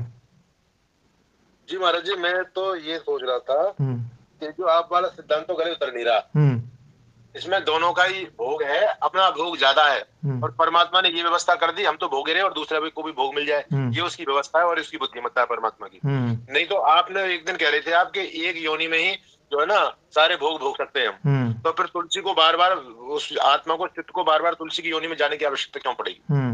आपने कहा कि कीड़े से सीधा मनुष्य बन सकता है, एक योनि में भोग सकता है। और फिर वो भी तो प्रश्न है ना, एक की उम्र जैसे अरुण जी कह रहे थे, एक की उम्र 1000 साल है, एक की उम्र केवल 2 महीने है, तो उसका भोग कम था तो वो 2 महीने के लिए उस योनि में गया और उससे संसार को भी भोग मिल गया। ये तो बात महाराज जी समझ में आ रही है, बाकी वो चीज समझ में नहीं आती। देखो महाराज जी क्या है, जी मेरा यही प्रश्न है, मैं इसी के साथ देखो क्या महाराज जी ना, क्या महाराज जी मान लीजिए एक लोहे की आयु 1000 साल है, आपके पास में लोहा का एक पिंड है या कुछ भी चीज़ है ना, उसकी आयु 1000 साल है, तो आप उस लोहे से 1000 साल तक चीज़ें चले ऐसी भी चीज़ बना सकते हो, और ऐसी भी चीज़ बना सकते हो कि चलो 50 साल ये चीज़ बना लेंगे, फिर 50 साल ये बना लेंगे, और ऐसी भी चीज़ बना सकते हो कि आज ये बनाएंगे, आज ये बनाएंगे, आज ये बनाएंगे, आज ये बनाएंगे, आज ये बनाएंगे। मतलब देखो इसमें नहीं देखो, मैं जो बात मैं समझाना चाह रहा हूँ महाराज, एक बार समझो जरा था, थोड़ा सा मैं पूरा बोल लूँ। हाँ मैं पूरा बोल लेता हूँ एक बार, फिर आप उसमें है ना जो है ना आपका प्रश्न लूंगा मैं। ये वाली एग्जांपल उसके साथ नहीं मिलती है स्वामी जी, तुलसी और बाढ़ के पेड़ के साथ। मैं अभी देखो, मैं एक बार मेरी बात पूरी बोल लूँ, उसके बाद में फिर आप लोग जो है ना, तो जब हाँ मैं जो बात बोल रहा था कि कोई भी चीज़ है ना जो हम देखते हैं कि जो चीज़ जितनी लंबी चलती है, हम उस चीज़ का उपयोग उतना लंबे के लिए नहीं करते हैं, उसका उपयोग हम कई बार जो है ना कि भैया उससे हम पहले ये चीज़ बना लेंगे, फिर ये चीज़ बना लेंगे, फिर ये चीज़ बना लेंगे, फिर ये चीज़ बना लेंगे, और फिर वही चीज़ बना लेते हैं दोबारा भी। ऐसा भी हम देखने में आती, बहुत सारी चीज़ें ऐसी होती हैं। तो जैसे एक अंगोछा लेके चलते हैं हम, या कटिवस लेके चलते हैं, उस कटिवस को कई बार हम लपेट लेते हैं, कई बार उसको हम ओढ़ लेते हैं, कई बार उसको हम बिछा लेते हैं, कई बार उससे हम है ना शरीर पोंछ लेते हैं, कई बार उससे हम पगड़ी बांध लेते हैं, फिर हम उसको पहन लेते हैं।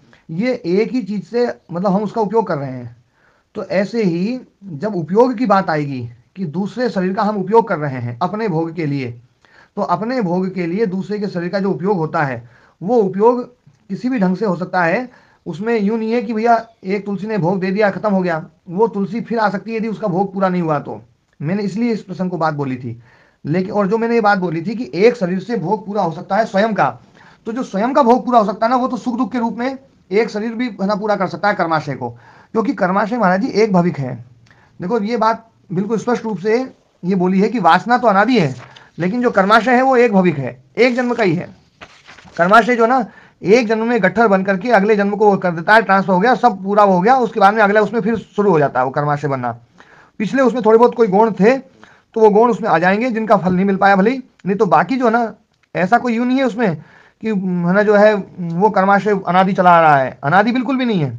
हर जन्म में हिसाब हो रहा है, और हर जन्म में क्या होता है, हर पल में हिसाब हो रहा है, पल के पल हिसाब होता जा रहा है, पल के पल हिसाब होता जा रहा है। मैंने उस प्रसंग में वो बात बोली थी कि कर्माशय का फल केवल सुख और दुख है। यदि सुख और दुख देना ही फल होता, अपने शरीर ग्रहण करना, तो एक योनि से ग्रहण मतलब फल मिल जाता, एक ही प्रकार की योनि से काम हो जाता। इसने सारी विविध योनियां जो बनाई है ना, वो केवल और केवल दूसरों के लिए है। विविधता दूसरों के लिए है, स्वयं के लिए उसमें कम है। हाँ यदि आप ये कहते हैं कि नहीं स्वयं के लिए भी अपन विविधता मान सकते हैं, जैसे पूरण जी जिस बात को कहते हैं जितने प्रकार के पाप किए हैं उतने प्रकार के शरीर बनाए हुए हैं, तो वो बात भी अपन स्वीकार कर लें, लेकिन उसमें बस यही है कि उस प्रकार का पाप उसी योनि में भोगना पड़ेगा। दूसरी योनि में क्या उसका पाप नहीं भोगा जा सकता क्या? एक बात, क्या उस योनि में वो जो दुख है वो अलग ढंग का है और इस योनि में दुख अलग ढंग का है? दूसरी बात, क्या दुख जो है ना शरीर से मिलता है या दुख तो चित्त को हो रहा है? चित्त को यदि दुख हो रहा है महाराज जी, तो चित्त को तो किसी भी उसमें दुख हो सकता है, चित्त को कैसे भी दुखी किया जा सकता है व्यवस्था के द्वारा, क्योंकि चित्त तो बिल्कुल एकदम उस महत चित्त के द्वारा परम विशेष जो ना जो पुरुष विशेष है उसके मतलब उसकी व्यवस्था में बिल्कुल जकड़ा हुआ है, बिल्कुल भी इधर उधर नहीं हो सकता, वो उस व्यवस्था से इधर उधर हो ही नहीं सकता है, तो उसको तो कष्ट कहीं पर भी दिया जा सकता है। फिर ये योनियां इतनी ज्यादा जो बनाई जा रही है वो दूसरों के लिए ही है, ऐसा ही हमें मानना पड़ेगा। नहीं तो पेड़ मतलब आप एक बात बताइए महाराज जी, मतलब गाजर और मूली इन दोनों में मतलब क्या अंतर है, ये बताओ, इनके दुखों में क्या अंतर होगा? लगभग आयु दोनों की सेम, प्रकार भी दोनों का एक जैसा, दोनों जमीन में खड़ी रहती है वैसी की वैसी, दोनों का ही सब कुछ वैसा का वैसा ही है, उनमें क्या अंतर मानेंगे हम? हमें अंतर बस यही मानना पड़ेगा कि भैया किसी का जो भोग है तो वो भोग जो है ना कोई गाजर खा लेता है, कोई ना जो है ना वो खा लेता है, मूली खा लेता है, और भोग के लिए ही विविधता आएगी, स्वयं के लिए इतनी विविधता की आवश्यकता नहीं रहेगी। जी महाराज जी, हमको भी तो जो मिला है ना ये मनुष्य जीवन जो मिला है ये भोगों के आधार पर मिला है जी। तो कोई नाटा है, कोई लंबा है, कोई गोरा है, कोई काला है, भोगों का परिणाम है, उसके भोगों का परिणाम है, किसी को लाल। जहां देखो महाराज जी, जहां आपकी लंबाई भोग का मतलब वो बनती है ना हेतु बनती है, वहां तो आपकी लंबाई को मैं मान सकता हूं कि वो भोग का हेतु है। जहां आपकी लंबाई भोग का हेतु नहीं बन रही है वहां मैं उसको भोग का हेतु नहीं मान सकता। अब शरीर में अपन ये देख रहे हैं कि लंबे शरीर को थोड़ा सा ज़्यादा है ना जो है ना लोग पसंद करते हैं, लंबे शरीर का जो है ना काम ज़्यादा है, इसलिए सेना आदि में लंबे शरीर की आवश्यकता पड़ती है, तो वो ज़्यादा कर सकता है, इसलिए नहीं तो है ना वो छोटे को रखते हैं। तो वो बात बिल्कुल सही है, लेकिन मैं थोड़ी सी इसमें ये बात बोलता हूँ, सुख और दुख की बात, कि सुख और दुख तो जो ना वो लंबे शरीर में भी उसी प्रकार का है, ठिकने शरीर में भी उसी प्रकार का है। सुख और दुख जो ना कर्माशय जो है, कर्माशय का जो परिणाम होगा वो सुख दुख रूप होगा। एक तो ये बिल्कुल स्पष्ट कर लें आप लोग पहले तो, कि कर्माशय का जो फल है वो सुख और दुख है, और वो सुख और दुख जो है ना सब में एक समान है, सब में एक समान है। देखो इस बात को ये दर्शनकार बार बार इस बात को बोलते हैं, सुख और दुख सब में समान है। जैसे अभिनिवेश क्लेश, अभिनिवेश क्लेश है वो जो दुख है, मृत्यु का जो दुख है वो सब में समान है या नहीं, बताओ जरा। समान है स्वामी जी। ये है स्वामी जी, ये बात तो शास्त्र इस बात को स्पष्ट बोल रहा है? कुछ चीजें हैं जैसे एक अगर आप इजाजत है तो बोल। हाँ हाँ, बस दुख बताइए कि ये दुख उसमें और इस दुख में ये अंतर है। मेरे घर में लेबर लगी हुई है, एक मैं हूँ और एक राहुल है, पप्पू, हम तीनों में बड़ा फर्क है स्वामी जी। वो बेचारा सुबह सुबह दिहाड़ी लेके आ रहा है, मैं दफ्तर में जा रहा हूँ, आराम से बैठ के पैसे कमा रहा हूँ, और एक पप्पू है बिना कुछ किए हुए कमा रहा है, कमा ही नहीं रहा, मतलब उसके बाद इतना धन उसके पिछले बुजुर्गों ने इकट्ठा करके रखा है, उसको करने की आवश्यकता नहीं। हम तीनों में फर्क है स्वामी जी। आप देखो इधर अरुण जी विषय को भटका गए। मैंने आपसे पूछा था कि आप दुख मुझे बताओ कि दुख जो है ना, मतलब तीनों को ठंड लगे तो ठंड में दुख में अलग अलग लगेगी क्या, या कांटा कट जाए तीनों को तो दुख अलग अलग ढंग का होगा, या जो है ना बस मैं दुख की बात, आप दुख मुझे बताओ कि दुख जो है ना वो आप में कुछ अलग ढंग का है, अलग जीव में अलग ढंग का, अलग जीव में अलग ढंग का है, या मृत्यु का दुख है, या जन्म का दुख है, प्रसव का दुख है, या और कोई दुख है, या जो ना सुख भी है, खाने का सुख है, देखने का सुख है, या भोग का सुख है, संभोग का सुख है, आप देख लीजिए किसी भी योनि में सब में बराबर जैसा ही है। दुख तो सब एक जैसा होता है, लेकिन बस ये दुख एक जैसा ना, और सुख एक जैसा नहीं। बालक का दुख कम है और बड़ का ज्यादा है, ज्यादा कम नहीं, पर दुख तो है ना। देखो कई बार बालक में भी दुख कम होता है, लेकिन उसका काल तो कम और बड़ा होगा ना। जिसने ज्यादा बुरा काम किया वो गधा बन जाएगा, जिसने कम काम किया बुरा काम किया वो मच्छर बन जाएगा। नहीं देखो मच्छर और गधा जो है ना तो दुखी है, लेकिन काल तो उसका कम और बढ़ेगा ना स्वामी जी। देखो इधर सुनो, मैं स्वामी सच्चिदानंद जी के साथ हूँ, जैसा वो कह रहे हैं मेरे मन में भी बिल्कुल सेम के सेम विचार है स्वामी जी। नहीं महाराज जी जो बोल रहे हैं ना, महाराज जी ऐसी बात नहीं बोल रहे, मतलब जो ना महाराज जी जो बात बोल रहे हैं ना, मैं उसी बात को अब समझाना चाह रहा हूँ कि कर्माशय का जो फल है वो क्या है। पहले तो ये स्पष्ट कर लें, सुख और दुख के अलावा और तो कोई नहीं है, ये लिख लें आप लोग। हाँ ओम जी, पूरन जी कागज पे निकालो। फल गुरुजी सुख और दुख ही है गुरुजी, मान लिया आपकी बात। बस ये लिखो पहले एक बार। नहीं लिखना पड़ेगा। एक तरफ से चीजें क्लियर होंगी। कर्माशय का फल जो है ना वो क्या है, सुख और दुख ही है, वो तो है। सुख और दुख ज्यादा है, वो अंतर है। अब वो कम ज्यादा देखेंगे ना अपन, कम किसमें और ज्यादा किसमें है वो बताओ। अरे बता रहा हूँ, सुन नहीं रहे आप। हाँ सुनाओ भी तो अलग भैया, पूरन जी सुनो भैया, ठाड़े आदमी। जी पूरन जी बताओ। मैं तो ये कह रहा हूँ गुरुजी की परमात्मा की उपस्थिति मात्र से हो रहा है ना ये सब। अनादिकाल से सेम प्रक्रिया चली आ रही है जी। तो मेरा कर्म और मेरे कर्माशय के अनुसार ही तो मैं भिन्न भिन्न योनियों में जा रहा हूँ। हाँ नहीं वो जा रहे हैं, वो जा रहे हैं किस लिए जा रहे हैं, सुख और दुख लेने के लिए ना। हाँ सुख दुख लेने के लिए जा रहे हैं, पर सुख दुख के प्रकार अंतर है उनमें। अब काल का अंतर है, मात्रा का अंतर है, ये बहुत सी चीजें। मैंने जितने कर्म किए उसकी तो उपस्थिति है, जैसा किया उस सिस्टम के अनुसार अगले डिपार्टमेंट में भेज दिया। को बीच में घोटाला भी करता है। स्वामी जी बेसिक कॉन्ट्रडिक्शन ये हो रहा है कि आप ये मानते हैं कि सब जीवों के सुख और दुख एक जैसे हैं, तब ठीक है। लेकिन हम लोग ये माने बैठे हैं कि मनुष्य का सुख दुख और पशु पक्षियों के सुख दुख में अंतर है। अभी लोग माने बैठे हैं जी जी स्वामी जी। आप सबके जैसे प्रदीप जी आपकी बात जो मतलब बहुत अच्छी बात है। एक बार आपने जो फोन है ना उस फोन को एक जगह स्थिर रख दो, हाथ में मत रखो। हाथ में रखने से पहले मेरे को भी दिक्कत होती थी, हाथ में रखता था थोड़ा सा हाथ हिलता था ना, एक जगह स्थिर रख दो बस उसको, नीचे कहीं पर भी। फिर आप बोलिए जी हाँ बोलिए। हाँ वो सर बेसिक कॉन्ट्रडिक्शन यही हो रहा है कि हम लोग ये मान के चल रहे हैं कि सब जीवों के सुख दुख की अनुभूति प्रकार ये सब अलग अलग है। आप ये कहते हैं कि नहीं सुख दुख तो चाहे मनुष्य का हो चाहे पशु का हो एक जैसा है। ये एक बेसिक कॉन्ट्रडिक्शन है। दूसरा ये प्रश्न था, गाय कुत्ते का जो उदाहरण था आपने कहा था, तो उसके आधार पर लगता है कि गाय ने ज्यादा पाप किए और कुत्ते ने कम किए। तो अगर ये मान्यता व्यवहार में ले लें तो गाय के प्रति हमारी जो सम्मान की भावना है, आस्था की भावना है ना, वो खत्म हो जाएगी। और गाय हम पर कोई उपकार कर रही है ये भावना भी खत्म हो जाएगी, है ना, क्योंकि हम तो अपने भोग रहे हैं, गाय हम पे कोई उपकार नहीं कर रही है। तो गाय न तो पुण्यात्मा है ना उपकारी है, हम उसके प्रति आस्थावान क्यों हो? ये व्यवहार में जो हमारे जीवन में व्यवहार है वो खंडित होगा स्वामी जी। ये कॉन्ट्राडिक्शन हो रहा है स्वामी जी, ये समझ में नहीं आता। देखो, गाय ने ज्यादा पाप किए हैं, इस बात का मैंने खंडन कर दिया था। वो किस बात को लेकर खंडन किया था कि यदि गाय जो उपकार कर रही है वो उसका खुद का ऋण उतार रही है, तो यही समझना पड़ेगा कि गाय ने ज्यादा पाप किए हैं।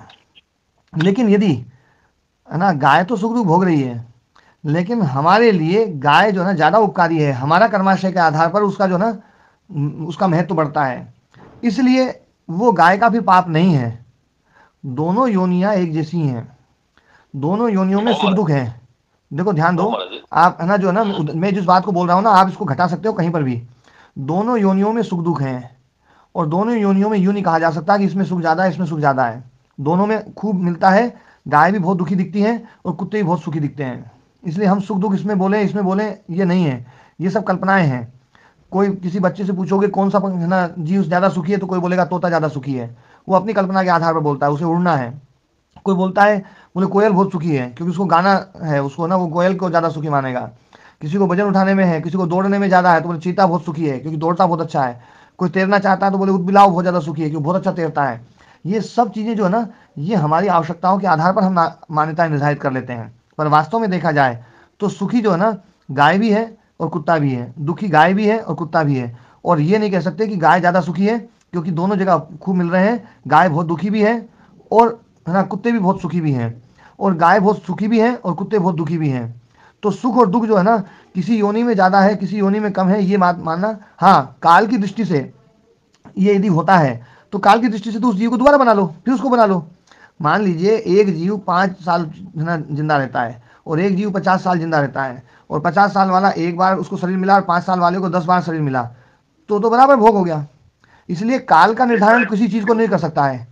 काल जो ना हम नहीं कर सकते गुरु, जैसे बार बार बना डालो मनमर्जी चलेगी किसी की, सारी मनमर्जी चल रही है पूरन जी। नहीं मेरा कर्म का भोग है, मनमर्जी कहता है गुरु जी। मनमर्जी तो मेरे कर्म का भोग मुझे पैदा करना है ना 5 बार, मुझे मेरा कर्म का भोग ही 5 बार पैदा कर रहा है, मेरा कर्म का भोग ही 10 बार पैदा कर रहा है। ये क्यों नहीं मान लेते आप? 10 बार जो मुझे पैदा कर रहा है ये मेरा कर्म का फल ही भोग परमात्मा की व्यवस्था में कमी नहीं है, तो है परमात्मा की व्यवस्था पर प्रश्न चिन्ह खड़े हो जाएंगे। नहीं क्यों भाई, मैं मंदिर बनाया 2 दिन एक मिनट महाराज जी, आपका प्रश्न सुनाई नहीं दिया, फिर से बोलो। मैं ये कह रहा हूँ वो 5 बार उसी भोग के लिए हमको पैदा कर रहा है, एक बार ही कर लेता, बार बार मार के फिर उसमें जो नहीं भेज रहा नहीं, 5 बार तो पैदा कर लेता। देखो महाराज जी क्या है, हम देखो ये जो बात है ना, इसको इस ढंग से समझें कि अपने पास में 2 मजदूर हैं और है ना 2 प्रकार के सामान हैं। एक सामान तो है ज्यादा वजनदार वाला, उसमें जो है ना मतलब जो है 20 किलो सामान है, और एक में जो ना 5-5 किलो के ऐसे डब्बे हैं जो एक बार में एक ही आ सकता है। तो एक मजदूर को लगा देंगे, भैया तू वो 20 किलो एक साथ ही उठाना, और बोले भैया तू जो है ना ये 2-4 बार में करके उठाना। दोनों में कौन सा मतलब ये हो गया? वो तो आपको जो काम करवाना है। नहीं स्वामी जी, 5-5 किलो वाले में ज्यादा कष्ट है उसको है, वो 4 बार जाएगा, वो एक ही बार में ले जाएगा। कष्ट तो है, उसको 4 बार जाना पड़ेगा। देखो कई बार जो ना, कई बार अरुण जी आप भी कई बार में करते हो काम को। जैसे आपके पास में नीचे सामान है 2 कुंटल, आप 2 कुंटल इकट्ठा नहीं ले जाओगे, आप ऊपर चढ़ाओगे तो एक बार 20 किलो चढ़ाओगे, एक बार 25 किलो चढ़ाओगे, ये उसमें सुविधा उसमें भी है, तो उसमें अधिक कष्ट मिलेगा ना जी। ना तो आपको पूरा 2 कुंटल एक साथ ले नहीं जा सकते आप। नहीं, मेरी क्षमता ही नहीं है 2 क्विंटल लेने के लिए। हाँ, इसलिए कई बार अलग अलग भी करना है, तो आप ये नहीं कह सकते कि बार बार करने में जिसमें ज्यादा वो है। ऐसा है कि मैं अगर 100 किलो उठा, स्वामी जी मेरे घर में जो सेवक है वो 80 किलो की बोरी इकट्ठी उठा के ले आता गाड़ी से, मैं तो 20 किलो से ज्यादा नहीं उठाता हूँ, क्योंकि और चक्कर लगेंगे, वो इसी बार में ले आता। अच्छा, समय तो 7:57 हो गई। ओम जी समय हो गया, समय हो गया। ये उदाहरण आपका यहाँ फिट नहीं हो रहा है स्वामी जी। अच्छा, तो कल फिर चर्चा करेंगे, कल फिर फिट कर देंगे ठीक है ना।